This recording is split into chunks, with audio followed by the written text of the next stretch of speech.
These are the dark holes I fell into this week. We got my theory on men and women, how you at home can communicate better to your partner and understand them better. This is my theory. It's proven already. It's been scientifically proven. We got child suffering. Why do I love it so much? Why does it bring me so much joy? And why does one specific child, who's basically the Brazilian Rizzler, why does he give me so much joy? Also, $50 million to either eat a guy's ass or get pegged by a BBW. Which will I pick? All today on Dark Holes.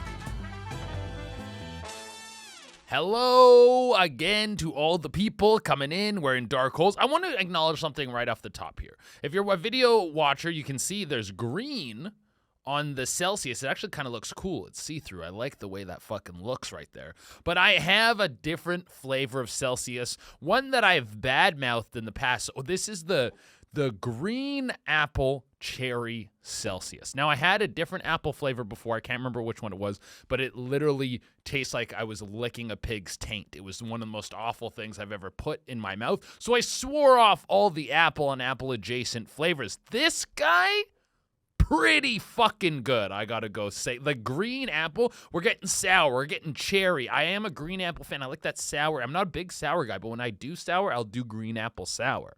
So this guy really cooks if you're in the realm for a new flavor of Celsius, because they never have fucking wild berry at the fucking convenience store close to me. They never have the fucking wild berry anymore because I've told you, they know that the truth is in the berry. They know that the truth is in the berry. They're trying to hide the truth for you. But a good secondary guy is the green apple. So let's fucking get into it. There's something I think I've discovered in terms of how you can communicate to your partner better. And I want to break this down into something I would call boy stuff and girl stuff. There's always like an intangible thing that will irritate you about your partner, and it is just, I think, ingrained in their gender. And you might be listening to this and this is already upsetting. I don't care if this upset. I gotta say the truth. I'm here to spit the truth, guys. And this is basically what I would break it down into, just boy stuff and girl stuff. And the simplest way I can bring it to you is boy stuff is not doing something that makes their life worse. Girl stuff is doing something that makes their life worse. They're so close to the same thing. And when your partner does something like this, you don't understand why they're doing it, and it irritates you on a deep level, and you get very frustrated at them even existing and breathing and being able to have thoughts and eat food. But if you can understand that at a base level, that it's ingrained into them and they have no choice but to do these things, then maybe you can't understand, but you can at least accept that this is the reality of this person. So here's a good example. So as I said, boy stuff, not doing something that makes your life worse. Girl stuff, doing something that makes your life worse, okay? So let's say a girl's going on a trip. She brings too many fucking bags. And then the dude, her boyfriend, has to carry all these fucking bags. If there isn't a dude, she has to carry all these bags. And then she complains about all these bags that she brought. And you're like, well, I told you to bring less bags. And she's like, yeah, but I needed this 8th pair of shoes just in case I needed those shoes. And then as a dude, you start to get furious at these actions she did that are making her life worse. And now you kind of have to deal with it. Where on the opposite end, a dude thing would be like, hey, what's that infection on your arm? You should go to the doctor and get that checked. And a guy goes, nah, it'll be fine. And then it gets worse and worse and worse. And then all of a sudden he has some pustule that's bleeding out of his arm. And now his life is worse because he didn't do something. See how similar these things are? They're so close. So if you're ever with your partner, it's like, if you're a lady and you're like, why doesn't he just fucking get a duvet cover? And he's like, who needs a duvet cover? The duvet covers me. What do I got to cover the duvet for? And you're getting furious. Just have some acceptance that it's ingrained in his biology that he has to do dude things, which is not doing stuff that could potentially make his life easier, which in turn makes his life harder. And then on the same side, your lady, she goes out with someone. She goes out with Tracy, and you go, you fucking hate Tracy. Why are you hanging out with Tracy? And then she comes home, and she's upset because Tracy was mean to her, and she complains, and then you try to give her solutions to it, and she gets upset at you for giving her solutions. She's doing things that make her life worse because that's just ingrained in the biology. It just has to happen, guys. And if you disagree with me, then you fucking read the literature? The literature is out there. These papers have been written, and the science is sound. The Pulitzers have been given. The Nobel Prizes have been given for these discoveries, and I'm just here to translate that information to you, dude. And we do need that balance of that little bit of tension between the two of us. Men and women need to hate each other a bit. Because you need the shift, because the shift makes everything so much sweeter. You need to have lady time, you need to have dude time, and it comes in eras. Like, I feel like we're coming out of a lady era right now. We were in a lady era, and this is when a lot of lady stuff is flourishing. The stuffs ladies like. They like when people are friends, when people are nice to each other, caring about feelings and emotions. These are lady things that we're doing a lot over the last decade. Dude decade, I would say the last really good dude decade was probably like the 2000s. Because that was like, do you guys remember the Xbox 360? Holy shit. Was that ever a monument to just dude shit? You have fucking Halo 3, Gears of War, Call of Duty 4. Just the Xbox 360 might as well have said no girls allowed. We're not fucking bringing any girls over to touch the Xbox, you fucking idiots, dude. Gears of War, they put a chainsaw on a gun. Let's go. Jerk your dick immediately. Immediately jizz, dude. That was a dude-focused time. A lot of dude stuff going on. We're having a good time. We're broing it up. But then the lady time has to come. Because if you just have dude time, you get tired of the dude stuff. And you go like, you start to lose appreciation for how good the dude shit is. The lady time needs to come. And then when the lady time comes, I don't know, you get Drag Race and Sephora. Like, I don't really know what ladies like. I got to be honest. I'm not very, like, I can tell by the analytics on this podcast. As I've said before, I remember saying I thought there was more non-specified than women. And I checked, and that was verified. There's not a lot of, maybe we got to do a campaign to try and get more women to listen to this podcast. I don't know how we do it. Maybe dudes play everything I just said. Play that while they sleep, and then maybe it'll get ingrained, and then it'll get into their bread. Dudes just need to start playing this podcast for their ladies and just filming them and seeing how much showing the enjoyment on their face, which I'm sure every lady who hears this podcast will enjoy it, and then posting that. Maybe that's how we get more ladies on board. Maybe we get I do a sponsorship. I do a branding deal with the Sephora and go like, hey, I know you like makeup. What fucking, I got a gloss or some shit. I'll do a gloss. But where were we? Oh, but yeah, now I feel like we're in a lady era. We're going back into a dude era, okay? And you know how I can taste it? I don't know if you guys saw the Sydney Sweeney Dr. Squatch crossover. Producer, you see this shit? Oh, they got Sydney Sweeney. Doing a Dr. Squatch crossover, and where she's in a tub with a thing of Dr. Squatch body wash, and she says, "Hey, you dirty little boys, something, wash your dirty something, wash your blah blah blah." But it's Sydney Sweeney in suds, fat fucking honkos. We're back to the era of like, yeah, just put tits on it. See, in the dude era of things being like, hey, we like this, you can just put tits on it. You can just like be like, hey, we want to sell a cheeseburger. Remember that Paris Hilton Carl's Jr. ad? They said, put some tits on a cheeseburger. We'll sell some cheeseburgers. You can just put tits on it, and then it flies off the shelves, dude. In the dude time, because now you've kind of been starved for tits. Remember, maybe an ass era is a lady time. I didn't even think maybe like ladies or the lady time brings the ass era, which I am an ass guy. So that could be the biggest benefit of the lady era. I don't know. I got to do research on that. I got to go and crunch the numbers and put the pieces together to really figure out what the fuck's going on that equation that I just made in my mind right now. But I might be having a brilliant mind, Nikola Tesla kind of moment, like a pigeon just shot the idea of the radio, an equivalent discovery. I would say what I just thought of is equivalent to the creation of the radio and sonar and all the things that he did. I'm doing that kind of work. But what was I talking about?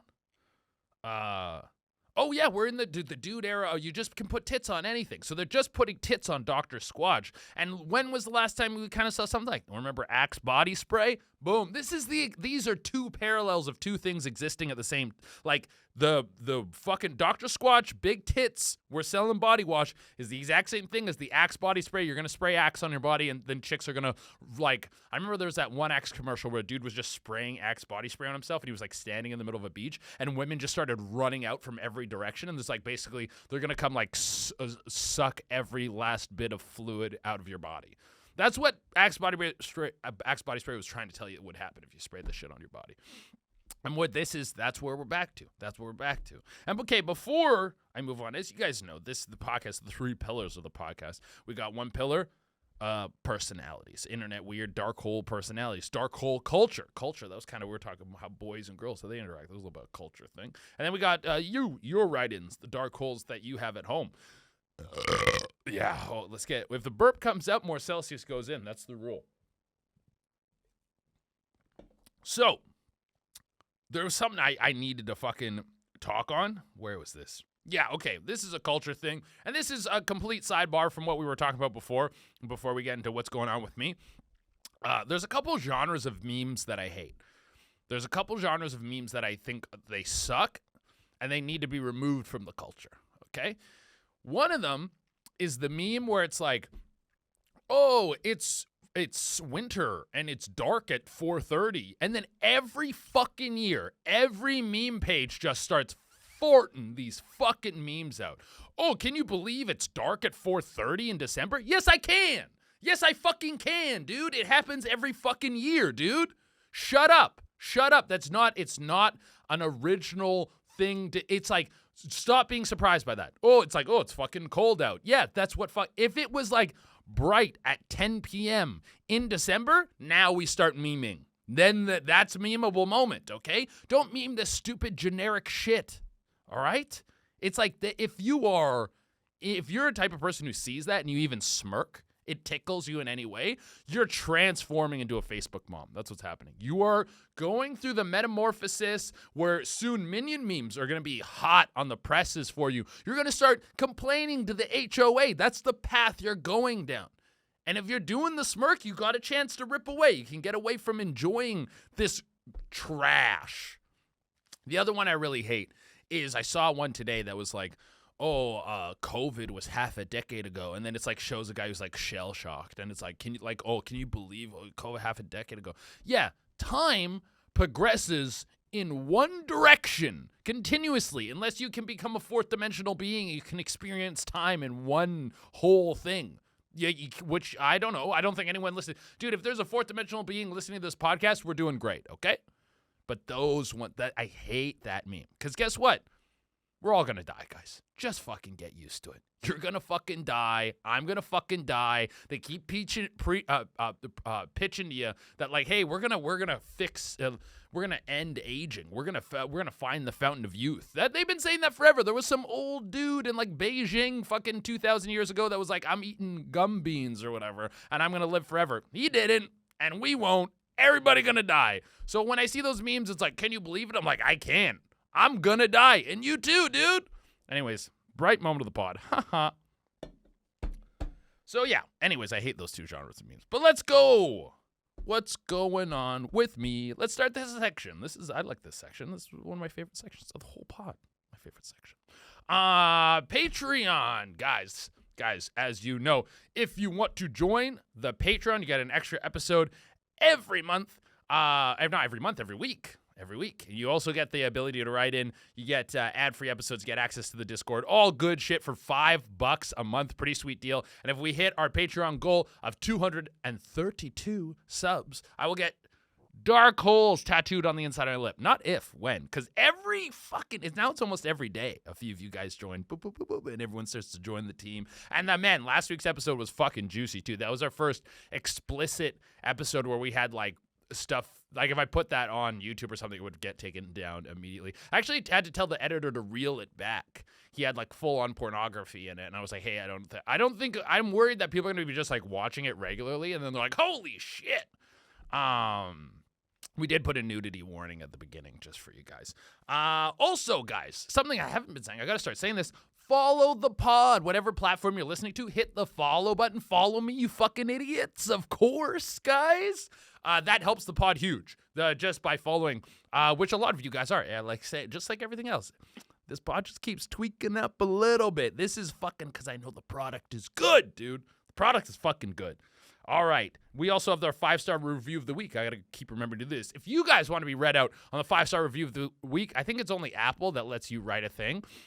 But you can go to Apple Podcasts, leave a 5-star review, write your fucking thing out, and then I'll fucking read it out here on the pod, baby. So this is our 5-star review of the week. My bowls immediately empty all the splooge inside them when I turn on this podcast. It's like a Pavlov's dog situation. Thank you, Che, for juicing my joint through the audio waves every week. You're welcome. You're welcome. You're welcome. You're welcome. You're welcome. I'm happy you're getting juiced. I'm happy you're fucking in here doing your shit. You're listening to the pod. You're supporting. That's fucking great, dude. Next. Now this is like really what's going on with me. I missed the UFC this week. I know it was a big one. I saw some pictures and some highlights. I was doing a bunch of, I had my big road weekend where I was bouncing through a bunch of different cities. So I got back and I literally, like I had it on TV. And I was laying in bed, and because I have a big TV at the end of my bed, and I literally was like, I can fight and stay up, or I'm so tired I could fall asleep right now. And I was like, yeah, the right move is just sleep. Just sleep. You figure it out in the morning. It seemed like everything went the way it was supposed to. The one big fight I saw was Joaquin Buckley, I think it is, fight. What's his name? Wonder Boy, which he won that fight. Did this big leaping punch, knocked out Wonder Boy. But Wonder Boy was winning the fight before that, I think. Like, Buckley was shooting for a lot of takedowns. He wasn't really, he got a few of them, but then Wonder Boy was right back up. So I'm not really sold on Buckley yet. Wonder Boy, an incredible fighter, but he is a journeyman. He's 41 years old. There's, like, bigger competition in the division that Buckley is going to have to surpass. So I'm not sold on Buckley as like, a big contender guy. I think I don't know, maybe he's another journeyman guy that'll come in, but he's also young, so he's a room to grow. He is extremely athletic. He is extreme. That jumping fucking swinging punch was wild athleticism. Gym was a goodish week, sesh last week. I think I only went twice, but I did do all my heavy stuff.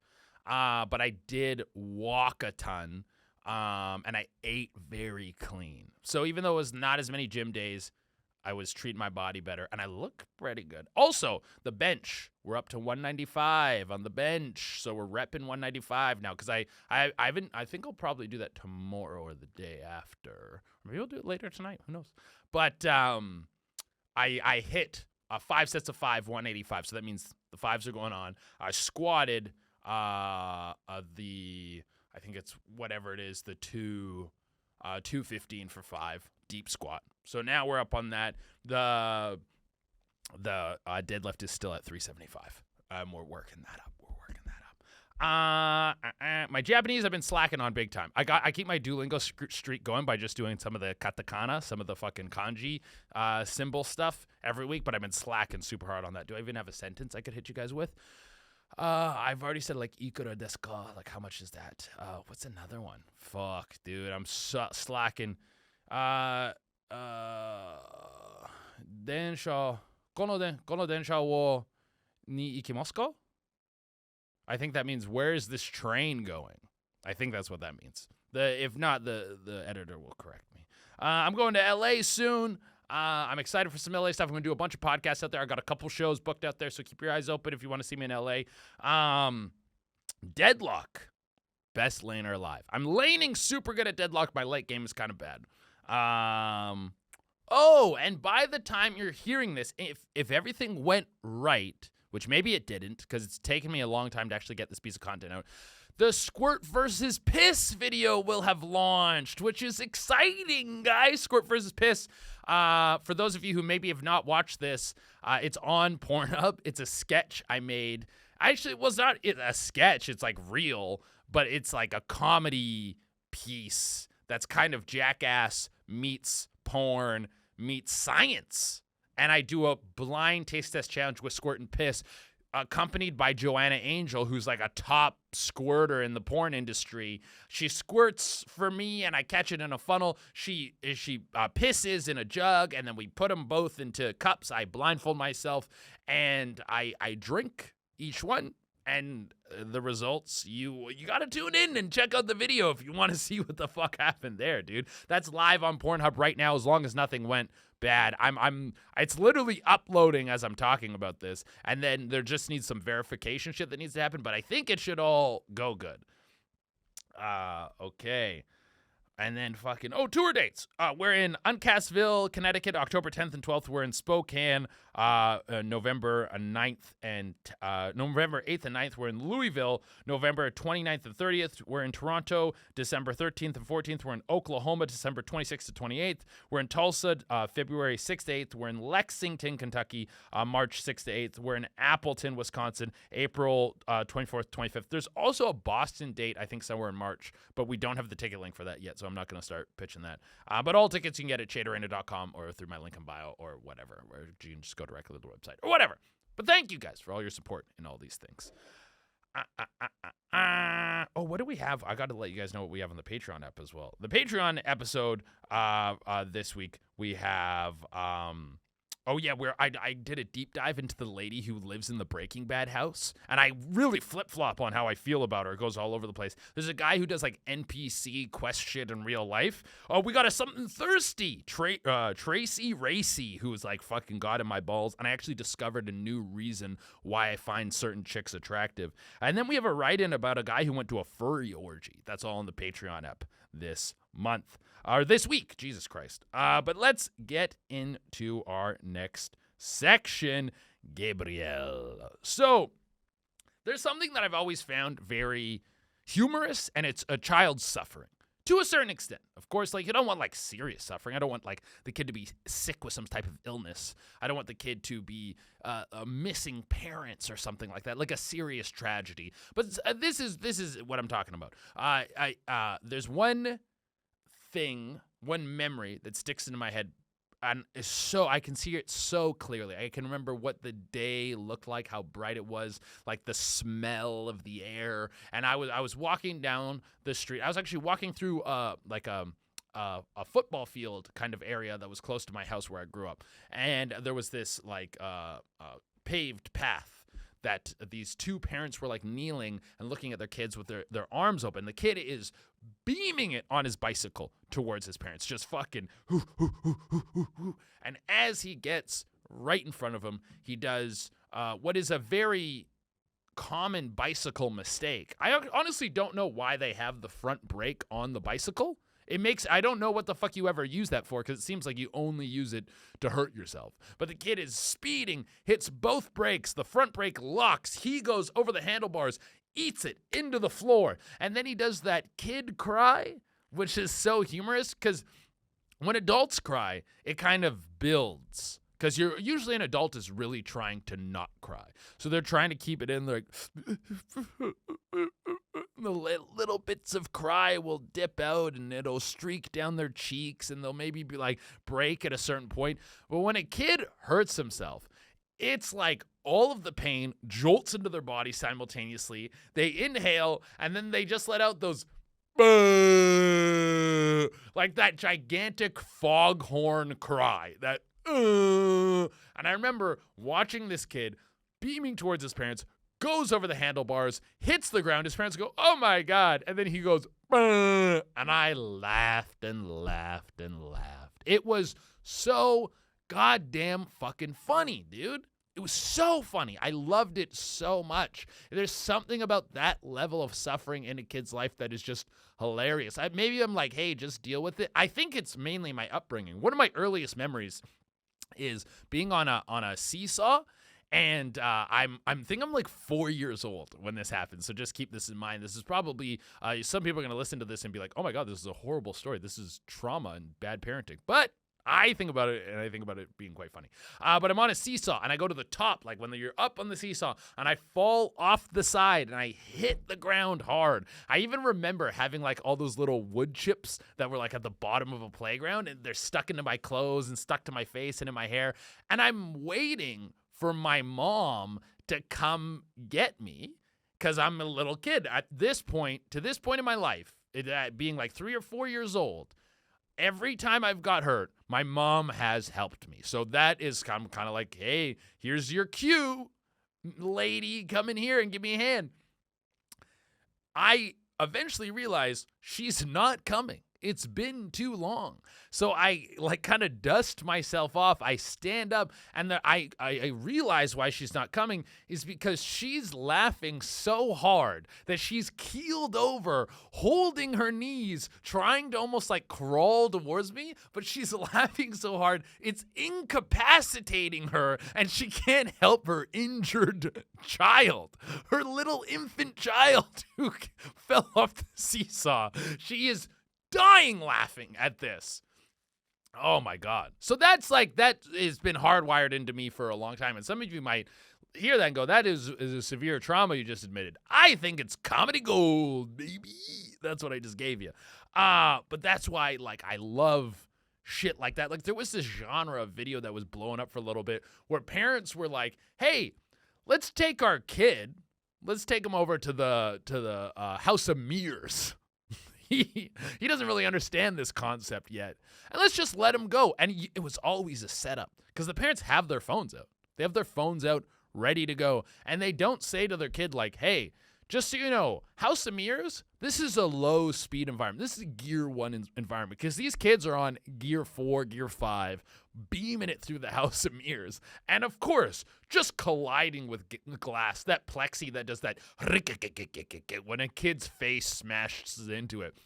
Nothing is a more beautiful noise than the sound of like a 7-year-old's forehead hitting plexiglass. And then you hear, what would immediately happen after that is panic. Normally, like, hey, you run into a plexiglass, you go like, oh, fuck. An adult would kind of cover their face and go like, okay, that sucked. All right, I got to kind of be smart about how I do this. The kid hits the plexi, bounces off, is in pain, is now scared, and goes, all right, we got to go up to gear 6. We got to go up to gear 6 and start running as fast as we can to get out of this fucking place. And then in turn goes like bing, bang, bing, like 3 more times into the walls until they completely break down and cry. And that was hot on the interweb for a little bit. And I loved those videos. They were great because it's a perfectly correct level of suffering that you're allowed to laugh at when a child is experiencing it. I did. I laughed at it so many times. I loved it. But all of this is spiraling back down into her point, which is Gabriel. Okay, so basically, as I told you at the beginning, Gabriel is like a Brazilian Rizzler, but his appeal is different. So the Rizzler, we love him because he is he's got that doughboy appeal, that forever young kind of like look at me, I'm a little quirky kid. Yeah, he's the funny kid on every Disney show. Gabriel, we love him because there's a deep connection to his suffering that we can all understand. Producer, can you bring up the link in there? So just for the audio listener, this is a compilation of Gabriel's suffering in one video, and it is so good. I'll explain it to you after. Video watchers, dig into this, man. Just look at his face. Look at it. Look at how mad he is. He just hates. He doesn't even acknowledge the game at all.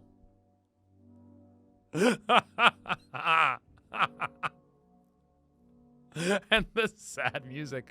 I want people to know this compilation was posted by the page that his parents run where they put Gabriel on display. Everything is in Portuguese. Like he's playing this game, and it's just a compilation of him losing at all these little games and how much he hates to lose and how much he hates to play these games. And he always gets the same thing. These fucking shoes? I don't know what they are. There's some type of fruit that to me is now synonymous with suffering. Look at him. He pours his thing on the cotton candy to reveal it. Shoo, baby. And you just see his little heart break, bro. All right. That's enough, Gabriel, producer. Thank you so much. Okay. So the reason I realized in watching this stuff, also for the audio listener, the basically his parents set up all those little games that you see on TikTok that are quite popular. It'll be a bunch of snacks on a table and then like tape that kind of separates them, and you like roll a can of Coke, and if you can stop it in between certain snacks, you win a certain prize or win money. And Gabriel loses every time. He, instead of getting like a yummy snack or a little bit of money, he always gets this thing called a shoo. It doesn't matter what game they're playing, which is some sort of fruit or a potato. I don't know. I've never seen one of these fucking things in my life before. But he always, and he doesn't try to, like, a lot of the times you watch these things and these kids try to participate in a fun way, and their parents are like, oh, like sometimes you win, sometimes you lose. Gabriel goes, fuck this shit, dude. I'm tired of this shit. I hate this shit. I just want to win. Why do I always have to fucking lose? And you can see the fucking disdain in his face, and his suffering is funny. It's funny. And I realized why. I find it so funny is because I was like, man, I am Gabriel. I unlocked a memory. I haven't thought about this in years. And it's back when I was a little kid. My parents once, they told me, they were like, hey, go into the hallway, look in the bag in the hallway, and there's a gift there for you. And I was like, oh my fucking God. That same thing, I was probably about like, I think I was maybe 5 years old. I remember it was in like the house we moved into, the my parents, what would be like their starter home. And so I think I was like 5 years old. And I remember them being like, go look in this bag and see what's in there. I'm thinking I'm getting like, at this point it's probably like Pokemon was what I loved. Maybe it wasn't even that yet. Maybe it was like Transformers, and I wanted like a Transformers toy. I was like, there's a toy in this bag. Holy shit, I'm getting hooked up. And I look in the bag, and it's a pair of jeans. And something you need to know about me is I've never cared about clothes. My parents would try to dress me up as a kid, and I would like rip the clothes off. I hated wearing anything that was kind of fancy. Even as a baby, once I could walk, and especially once I could run, I would run into the backyard and rip my diaper off and just run with a naked dick out in the backyard, and they would have to chase me down to try and put a diaper on me. Being a nude freak is kind of my base state. Is the more naked and more sort of crouched, I guess. Think of like a crouched person with their fingertips out, like, hey, like just in a nude stance, a wrestler stance with full dick and balls exposed. That's my natural state. That's where I like to be. And so more clothes is the worst. So the level of disappointment I felt when I saw those jeans was very Gabriel-esque. And of course, this was a good learning lesson for me because my parents punished me quite a bit for what I did. But it was because I was a very ungrateful little kid. Because lots of kids, they don't get the fucking clothes. They don't get the pants and all these things. So I was an ungrateful little kid. But I pulled the pants out of the bag. I threw them on the ground, and then I stomped on them in the hallway repeatedly, thinking in a way that my parents couldn't see what I was doing. And then I walked back into the living room, and parents went, why did you stomp on the jeans? And I went, I didn't do that. I didn't do it. They're like, we just saw you. You didn't do it? And I went, no. And they punished me for such a short period of time because they thought it was hilarious. They're like, what the fuck did this kid just do? He stomped on them right in front of us, and now is trying to lie to us about it. This is actually this kid's doing some wild shit. He's taking some big swings here. Let's see how this cooks. And eventually I think I apologized or something like that, but I think I hated those jeans for my entire life. For as long as they existed in my closet, I would look at those jeans and remembered what they could have been, which was a fucking cool-ass Transformer. I think the exact one I wanted was an original Optimus Primal when he was like in his gorilla form and they could transform out of it. That's what I was really going for. So that's why I think I'm so related to Gabriel in this, is because that like his behavior is so entwined with how I would react as a kid. I probably would have reacted exactly like that. So I see him and I go, I get what it's like, buddy. I get what it's like. But now I can laugh and I can enjoy it. Now you are entertainment, Gabriel. But go check him out if you want to see a little kid freak out. Okay, it's right in time. Right in time, dude. Fucking pumped for the writings. We got some good, juicy ones today. What was the one oh, yeah. No, that's not it. The one, oh, yeah. So here was the intro write-in. which was, for $50 million, would you eat a guy's ass or let a BBW peg you? And I love a good Would You Rather. You guys have actually been coming in hot with the Would You Rathers. I'm pretty sure we have a good Would You Rather on the Patreon app as well. And so, fucking well done to the listeners. You're doing God's work. So for $50 million, would you eat a guy's ass or let a BBW peg you? Now, here's the thing. Whose ass? Whose ass is a very important part to this question. Because am I eating 54-year-old coal miner's ass? He's an alcoholic. He doesn't even look at the paper when he wipes. He takes one thing of paper, he fucking scrapes his ass, he throws it in. He coughs super hard. His hands are never fully clean. They're calloused and gross. He he hasn't had a solid shit in months, bro. His bowels are always turning. He's kind of always upset for how his body feels. He's inflamed. His inflammation is off the charts, and he goes to the doctor and they tell him hey man, you can't have 4 or 5 beers a day. And he goes, yeah, I'll cut it back. And then he never does. He keeps slugging those beers back, and his shit comes out almost more liquidy every day. It's almost hitting a new stasis where if it becomes any more liquidy, he'll just start shitting gas. He'll have fumes that come out of his asshole. Is that the guy whose ass I gotta eat? I can see the stains on his reflective sweater that he has to wear for when he goes into the mines. If I'm eating that guy's ass, no gracias. But if it's now we've said this on the stream before, and we have almost this is, of course, I stream with Camera Phoenix over on Twitch, and we every now and again a question comes up if you had to bang a dude, who would you bang? Well, something in that realm similar to this. If you had to eat a guy's ass, whose ass would you eat? And we've banned Timothy Chalamet. You can't pick Timothy Chalamet because Timothy Chalamet is basically as close as you can get to a woman. I can almost fucking put money down that Timothy Chalamet's ass is almost lasered. I bet his hole is smooth as hell, dude. I bet you could slip and slide on that motherfucker, dude. You would go down there, it would be pre-lubed somehow. I bet his ass produces its own type of lubricant just for insertion. He is as close to a lady as you can get in a male form. So but that was what I'm saying is is it this coal miner's ass or is it Timothy Chalamet's ass? Those are two different asses that you're eating. Because the BBW, the only thing that changes really is what's the size of the BBW and what size of dildo is she using on my asshole. I got a little virgin asshole, dude. I got a little we haven't put fucking some big old dildos and stuff in there. Things aren't fucking getting put in my butthole, dude. So does the BBW have some gigantic, horrific dildo? In order to make this kind of the most interesting Would You Rather, it would have to be the coal miner's ass and then a BBW who is probably pushing 400 pounds, because I think you get any bigger than that and then her mobility, her thrusting, isn't really going to do anything. But I think you want her to be so big that if she gets tired, she kind of lays on you. You can't really escape, and it's actually like a survivable hazard.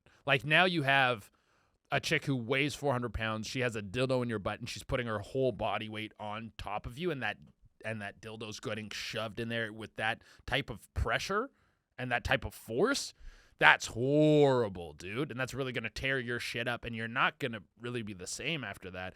That has a high chance of injury and long-term damage. You might end up ripping your colon so bad, you'll end up like that chick we talked about on the episode before where we were ranking the OnlyFans chicks, where you have a bag that you have to poop in after because she's just tore your colon to shit with this gigantic dildo and her huge mass and her gigantic thrusts. So now your colon's completely blown out. You're shitting in a bag for the rest of your life. You have the 50 mil, but you're a bag shitter forever. That's where if you eat the coal miner's ass, might be a more horrific experience in the moment, but you recover faster. You bounce back from that faster. Maybe you get a little sick. You get a little E. coli. You got a flu or whatever the E. coli symptoms are.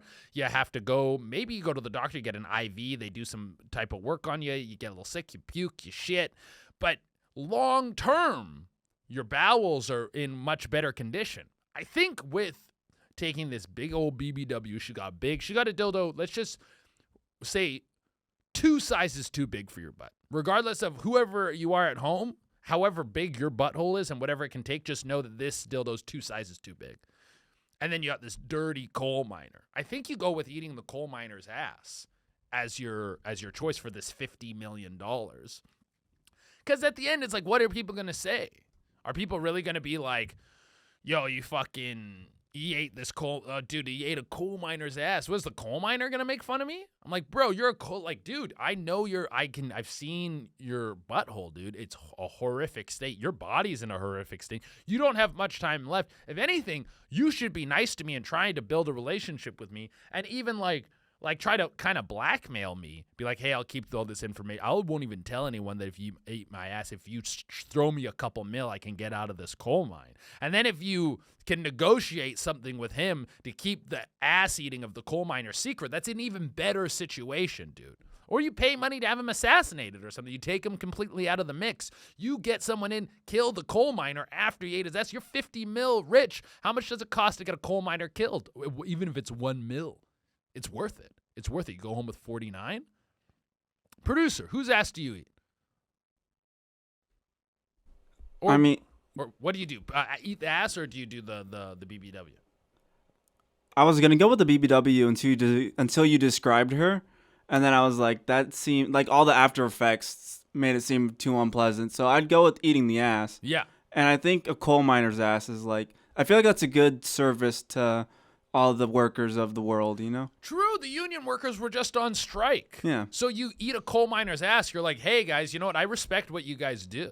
So I'm actually just like giving back to the coal miners and all the other union workers. I want this to spread to everyone. If anything, like I wish I could eat the union boss's ass and show my support of how much I care about unions and union rights, which my dad's a union guy. I fucking care about the unions, guys. Fucking workers' rights. Let's go. Fucking longshoremen. The longshoremen getting their ass eaten. I get 50 mil, but I'm like, hey, this is the least I could do for the work you guys get. Maybe I'll use some of this 50 mil.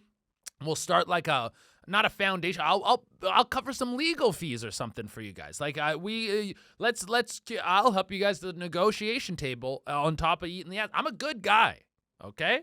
I didn't even think about that angle of being the supporter of the workers and the unions. See? There's multiple elements to this of why you pick the coal miner's ass, eating it in this situation. It's basically, are you a good person or you're a selfish person? Okay, so I think we covered that one. I think we got that one. Now this is a perfect segue into the next one. What is the largest item you've had in your butthole? Okay, so I think, how old was I? I think I remember I was either 21 or 22, and I was like, I gotta figure out what this is about. I've heard about putting stuff in your butt and how you're supposed to come and how it makes you jizz and it feels great. So I was like, let's investigate this situation of putting stuff in your butt. So I tried finger. I tried doing finger first, but here's the thing about me. I got a fat, juicy ass, okay?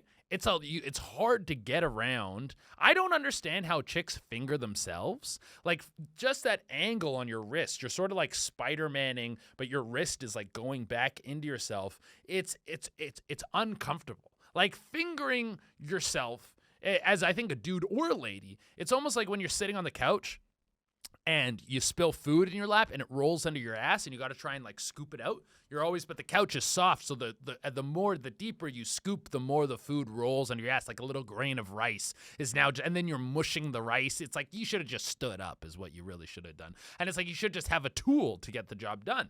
So I was trying to finger my own ass and kind of to no avail. Like I think maybe I put coconut oil in my butthole, and I was really trying to like figure out like what, like it's apparently great. Apparently you jizz, dude. But I also didn't know what I was doing. I was like, where is the prostate? I don't even know where the fuck is it. Is it on the top? Is it on the bottom? Is it a north, south, east, west? It could be a screwball type situation, dude. I don't know. I don't know where the prostate is. And so I was like, all right, I just bought a new toothbrush and I haven't thrown out the old toothbrush.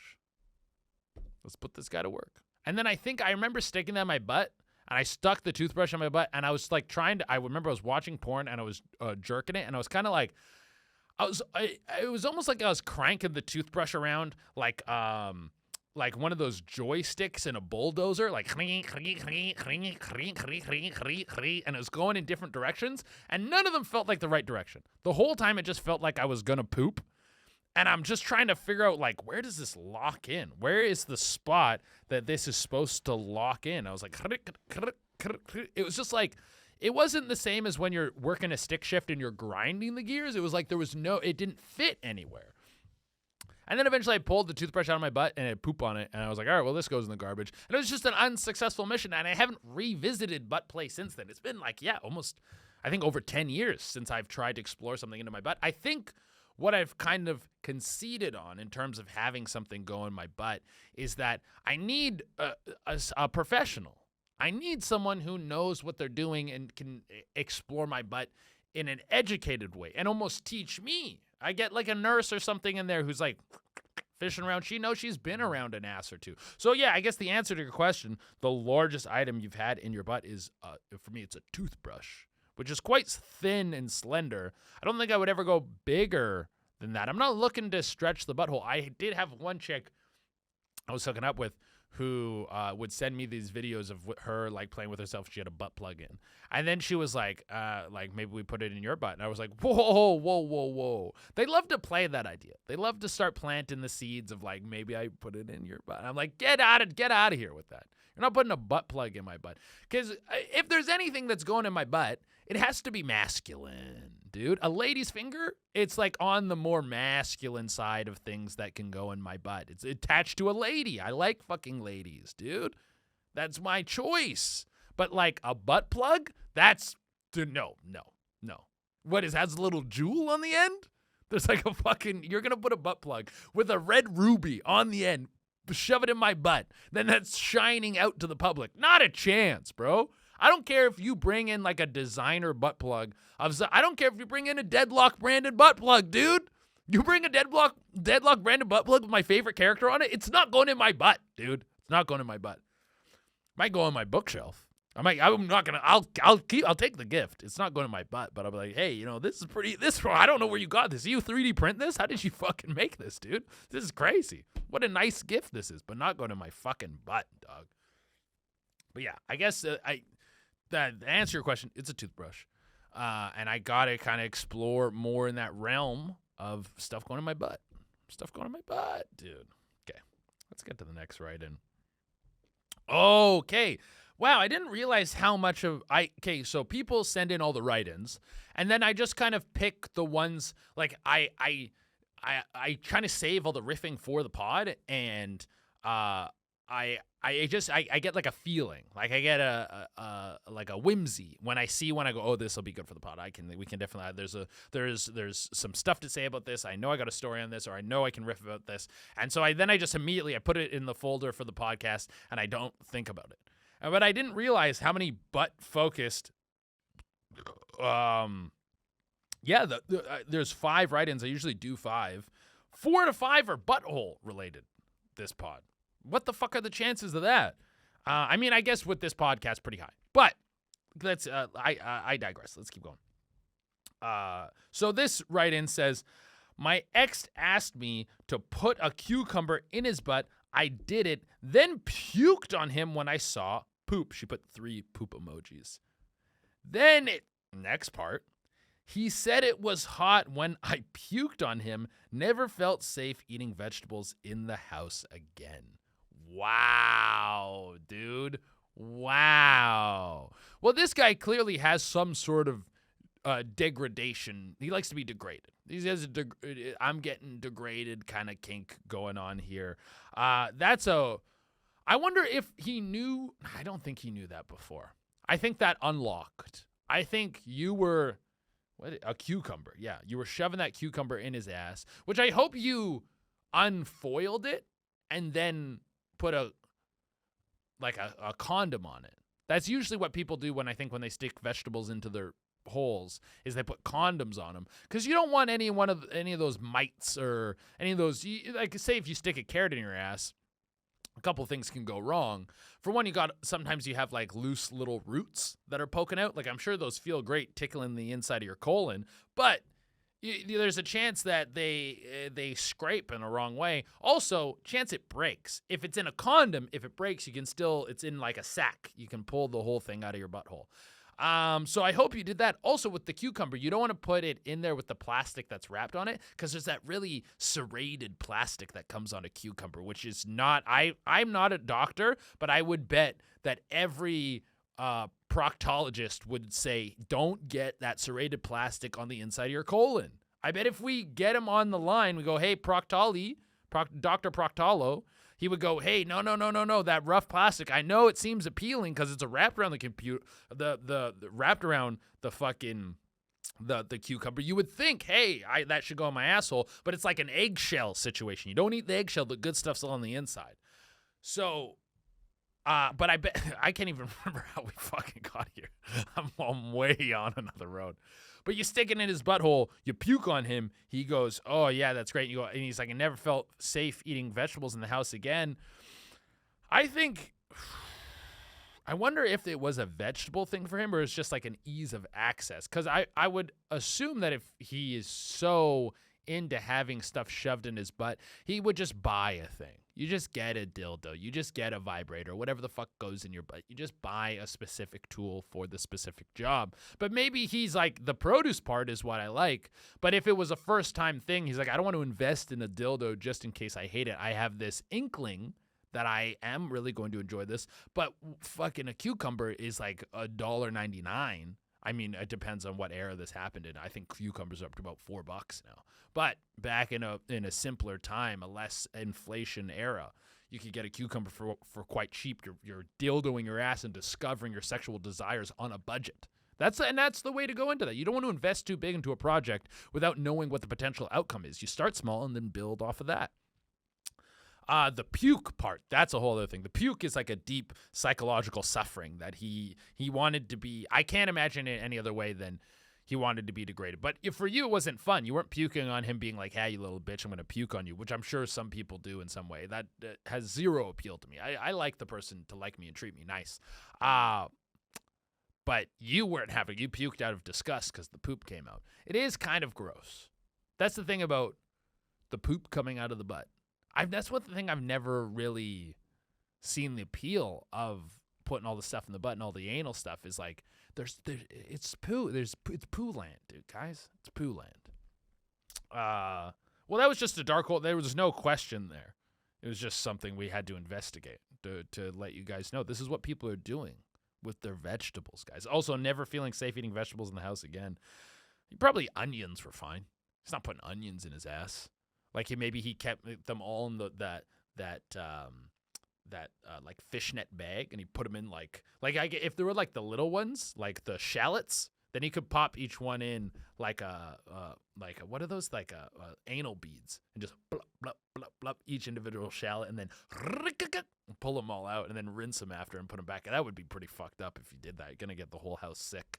But I guess there is a situation where you can put not necessarily an onion, not a big yellow onion, but you could put an onion adjacent, an onion family guy in your ass. Okay. Fuck, where were we? Okay, let's do another butt one. We're on all these butt ones, and then we're going to end on one that isn't a butt one. Pink sock. How do you feel about it, and would you put it in one? Would you put it in one? How do you feel about it, and would you put it in one? So, for anyone listening, a producer, you familiar with the pink sock? Okay, you know the pink sock. You're a Gas Digital guy. You know all these things. Yeah. So the pink sock is basically when you pull your dick out of a lady's butt. I guess it could happen with the vagina too, because the vagina can prolapse, but it's typically a butt thing. You pull your dick out of a lady's butt, and then some, like, I shouldn't say butthole comes with it, but it does. It's like when you pull your foot out of a shoe and like the lining comes out, and it just a little bit of butthole like folds out. How do I feel about it? I don't like anything that is like, oh, like if you're getting rough in the sex and you choke someone, you slap them, even if you choke them unconscious. I'm not saying go out there. Sometimes chicks want to be put on the border of the unconscious, but even if you choke a chick unconscious, she comes back and she's fine. Like when you get choked out, it's not like real brain damage or anything like that, but your colon shifting out of place, that is like potentially. You maybe need to go to the doctor for that. It could be that's long-term damage. So anything that's I'm like, hey, this is a serious health issue, I'm not interested in. Would I put it in one? Yeah, I think, like if I pull my dick out, she pink socks a bit. I think my immediate response is to push it back in, to be like, we got to fix this right away.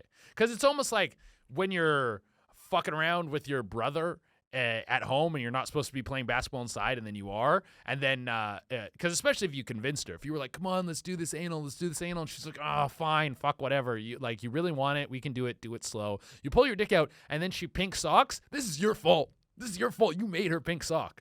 So it is like that situation with your brother playing basketball inside. You knock over the vase, you quickly try to put it back together and glue it. So I think what I do if the chick pink socks is I go like, let me put it back in just for a sec. And I just try to shove the fucking sock back in and I keep my mouth shut. And then if it falls out later on her own time, she goes, my butthole, she'll probably trace it back to you because you're the only one who's been ruining her nice little butthole.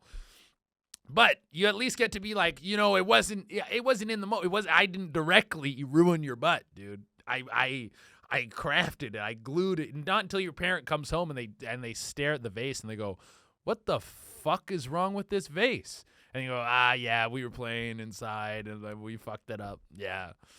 Yeah. So I think that's the route I would take with that. Not the most honest move. I guess the honest move would be you pull your dick out, she pink socks, you go, hey, don't be alarmed, but your butthole fell out a bit. And she goes, what? And go like, can you stay like this? I'm gonna push it back in. I'm gonna gently put it back in there. It's gonna be like a magician with the rag in the hand, and I'm just gonna slowly put it back in. It's all gonna fit, and you're never gonna have to think about this again. And I owe you some ice cream after this. I owe you a big ice cream, big kiss. I'll take you shopping. I'm going to make up for this. I'm going to make up for making your butthole fall out of your asshole. So I'm sorry, but we got to fix this right now. So like, don't get too up. You can get angry with me once I fix the butthole. That would be the more honest approach. Maybe that's the right approach. Okay. Last write-in. I fucked 30 dudes in 9 months the year I got divorced. They were all lovely men, 10 out of 10. Good for you. You're getting out there, you're getting plowed. 30 men in 9 months. Producer, can you do the math on that for me real quick? What's the average, like, dudes per month that breaks down to? 30 men, 9 months. What's that? It's like 3.5 or something like that? Yeah, 3.3333. 3.3333. Okay, so 3 dudes a month. That's not that crazy. 30 dudes in 9 months, that's not that crazy. Like, you were really getting out there. I don't know what your situation was before. Maybe you were in a long-term relationship. This was your first hoe phase ever. You're freshly divorced. Maybe you got a good settlement. You're like, yeah, I got a little bit of his money. I'm going to spend it on hoeing out a little bit. Bang, bang, bang. And you got to enjoy yourself quite a bit. That's pretty sick. That's a pretty good time. So I would say good for you. Good for you. That's great. And all 10 out of 10, to have 10 out of 10 that were all lovely men, honestly, that's got to be documented. That's got to be a super rare experience because chicks talk about how bad dating is, how bad sex is with dudes. Like they're always going on and on about how we suck. Well, apparently we suck so much, but they keep fucking coming back, so it can't be that bad. But apparently we really suck. So you hitting these 30 dudes in 9 months, all of them great guys, all of them smashing the puss. This needs to go into the dude Bible. It can't. For what you had some sort of good, or your ex-husband must have been a piece of shit, and you had like all this like good karma built up, and you spent it on getting your pussy blown out for 9 months, which maybe wasn't. Maybe you should have like got some lottery tickets instead. But you spent it on getting your pussy blown out, and it seems like it was worth it. But that, as far as I know, that's the first time I've ever heard that kind of report of a lady really just slutting it up to a huge extent, and every dude, not one of them was like, I'm gonna kill you. I'm gonna fucking kill you. You didn't have one slip of a dude trying to fucking kill you a little bit? Because that seems like what the guys like to get up to when they get a lady alone. Sometimes. Me, personally, not my bag. I like to keep the lady alive and happy. I hope she gets home safe. That's me. But I can't speak for everyone else. Guys, that's the podcast. Remember, if you want more Dark Holes stuff, you can go check us out on Patreon. You can go check out my tour dates if you want to see me live. They're all at shaderana.com. We already told you guys all the tour dates and everything. Yeah, you can just go check out more stuff, dude. I just, again, every episode, so happy to everyone who listens, everyone who supports. I've looked at the analytics, and like over 50% of you listen all the way to the end, which I think is pretty rare for a podcast. That's fucking sick. Great support. Great job, guys. Thank you so fucking much. I'm going to keep enjoying this green apple cherry Celsius as we go into the Patreon app. Bye.